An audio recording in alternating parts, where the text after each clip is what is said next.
Deputy Mayor, Mr. Lafredo, who's from the City of Asbury Park, and Terrence Reedy, who's the Administrator. I'll let you start this time because and then Maureen and I will speak. So I get to say all the good stuff. Yeah, that's right. Thank you. And as I told last year, of course, the mayor couldn't make it, so who do they call on?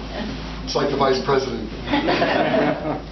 You know, when we first got in office, Interfaith Neighbors was the first one to come to us and say, you know, you've got some property sitting around the town. Would you be willing to sell it to us for $1 if we build a house on it? Well, we started to get flack from people about how dare you sell city property. Well, we were like, wait a minute, it's sitting there. We're not collecting taxes on it. How about we build a house, get a family in there who's vested in the city, and they start paying taxes on the property? Isn't this worth it? Well, it started from there, and their project was so great.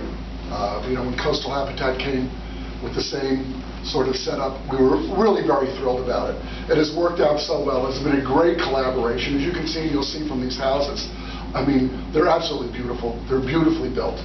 And what we wind up with is a family paying taxes who's vested in our city. And when I say vested in the city, I say this over and over again. When you own a home, you're more likely to care about your community. You're more likely to care about not only what happens on your block, what happens in your neighborhood, but what happens in the town.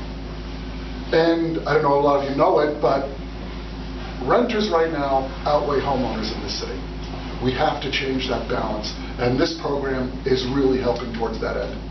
And with that, enjoy the tour. Thank you for coming. God bless. Have a wonderful day. As it is, such a good day. Maureen Mulligan is the Executive Director of Habitat for Humanity and one of Coastal Habitat for Humanity, and one of the participants in this partnership. And she would like to say a few words as well. And I think before I say anything, I would like to ask Terry if he would like to say a few words, being the city administrator. I don't mean to catch off guard, No. but it's not the first time I've done it. I just want to build on what the Deputy Mayor said in terms of what he very modestly said in terms of the city's commitment. John has been on the council. This is his third term, and the council that came into office back in 2001 have been dedicated to rebuilding the entire city. I started my 9th year as city manager last week, actually, and I think one of the most striking things when I was interviewed was the emphasis that this governing body placed on. This is not just about the waterfront. Asbury Park is not just the waterfront. Asbury Park is a city, and our goal, our vision, is to rebuild the city. And the project that you're touring today with these 3 wonderful affordable housing entities, Monmouth Housing Alliance was not mentioned before, so let me mention that, is really part of the vision that this governing body set out to accomplish 10 years ago. And the other piece I would put here is we applied for and were successful in getting a $12 million environmental infrastructure trust loan. It's low interest, but it's a loan, which again speaks to the commitment of this governing body to completely do the entire infrastructure. And when I say the entire infrastructure, I'm talking about every single utility on Springwood Avenue, and all the ancillary streets to Springwood Avenue are being replaced. Every single utility. Fire hydrants and the water pressure and things that, you know, people don't always think about are all being replaced. And that is like a life safety issue that's also being handled by this project. And Don Samet, our city planner and redevelopment director, was successful in getting, what is it $25 million brownfields? That's $25 million over the life, $5 million a year. Okay, so $5 million a year. And you know, in any urban center, one of the impediments to development is, well, what was it? Was a gas station here before? Was it a cleaners here before?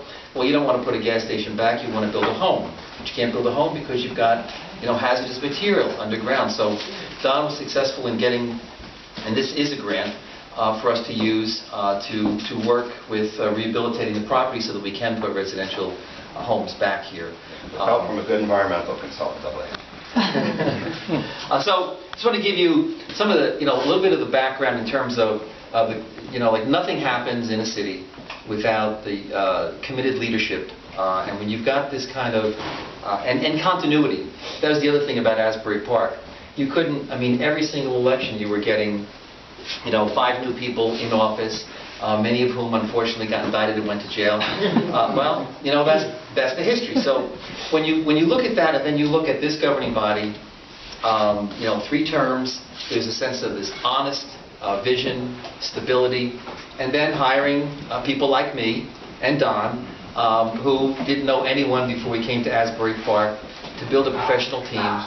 That's how you get to where we are today, with the vision and support of the affordable housing groups that are here today, that are actually building these homes. So I'll leave it there. Can you tell that Terry's contract is up for renewal this year? Okay, picking up on that and realizing that Patrick gave all of you an overview of the project, I don't want to spend too much time other than telling you a little bit about how Coastal Habitat is the small kid in this project.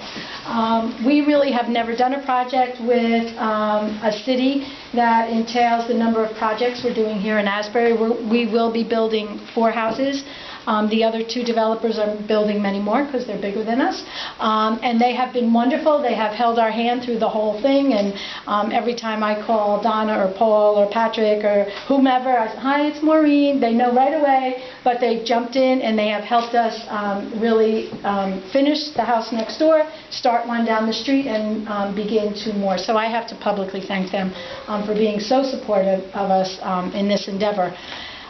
One of the questions that the last bus tour was asking as we toured through the houses is, how are we all different? And while I don't choose to speak for the other 2 developers, I can tell you we service different income levels. And so Coastal Habitat focuses on folks who make 25 to 50% of median income. And they will be the lowest income homeowners in our development. And then Patrick, does Interfaith come next, or Donna? I'm not sure. No, we're at the higher end. We're at 50 to 120. And then...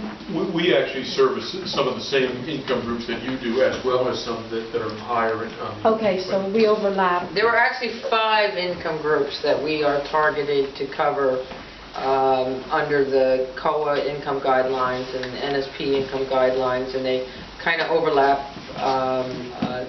depending upon which funding we have. So. Okay. And then the only other difference is Habitat for Humanity holds the mortgage. We do not have to go out and have our homeowners get their own mortgage. And so it's a little bit easier, and Donna will speak, I'm sure, to the problems that they're having that Habitat right now is not having because we do hold the mortgage. So when we leave here and go over to Habitat, I'll talk a little bit more about us, but I do have flyers, and I do want to invite all of you to a block party. That's this coming Saturday right here. Free food. There will be dignitaries there.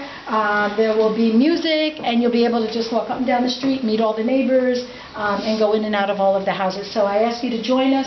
It should be a fun day, and here's some flyers to celebrate it. Thank you. I just want to add, because again, it's easier to speak to the group at once than to kind of try to field all the questions as we go.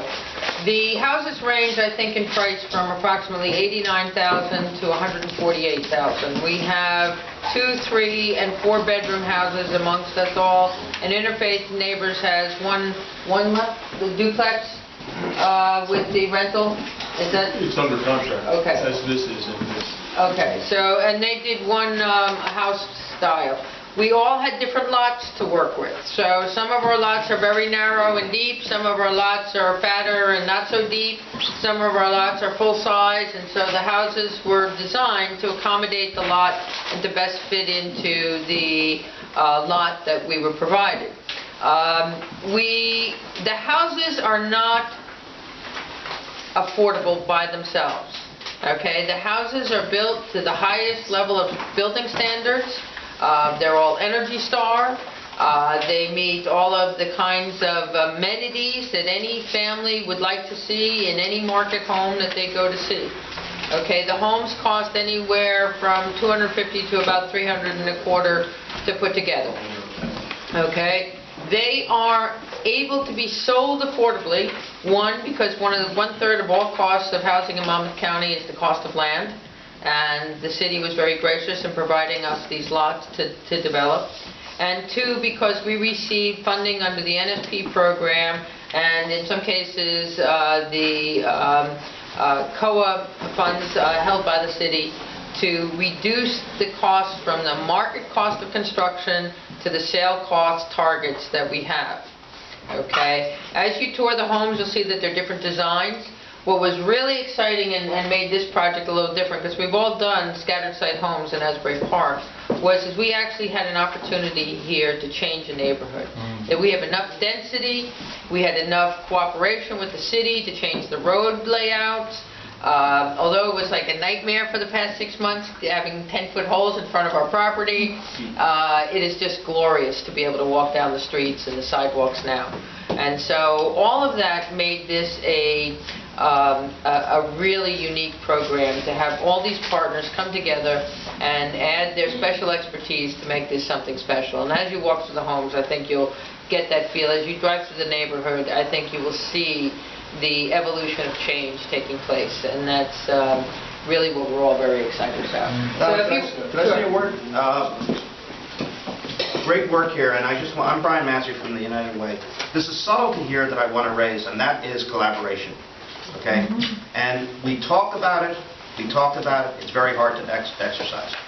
This is a classic, workable, successful collaboration.